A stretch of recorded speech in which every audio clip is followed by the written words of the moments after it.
हा आहे आपला स्पेशियस लिव्हिंग रूम. त्याला अटॅच सुंदर अशी बाल्कनी, त्यासोबत सुंदर असा निसर्ग.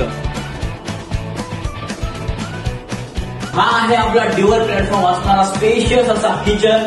ही आहे फ्रीजची जागा आणि यासोबत तुम्हाला मिळणार आहे वॉटर प्युरिफायर, तेही अगदी मोफत. हा आहे आपला कॉमन वॉश. हा आहे आपला master bedroom with attach smart AI fittings आणि मास्टर बेडरूमला अटॅच मास्टर बाथरूम. आणि ह्या मास्टर बेडरूमला अटॅच मास्टर अशी बाल्कनी. आणि तो आहे आपला कल्याण अहमदनगरचा इंटरनॅशनल हायवे. हे AI स्मार्ट होम फक्त आणि फक्त 21 लाख ऑल इन्क्लुसिव्ह प्राइसिंग मध्ये. हा फक्त ही ऑफर काही साठी आहे, तर वेळ घालवू नका. विजिटला आणि बुक करा तुमच्या स्वप्नातलं सुंदर असं AI स्मार्ट होम, तेही तुमच्या बजेटमध्ये.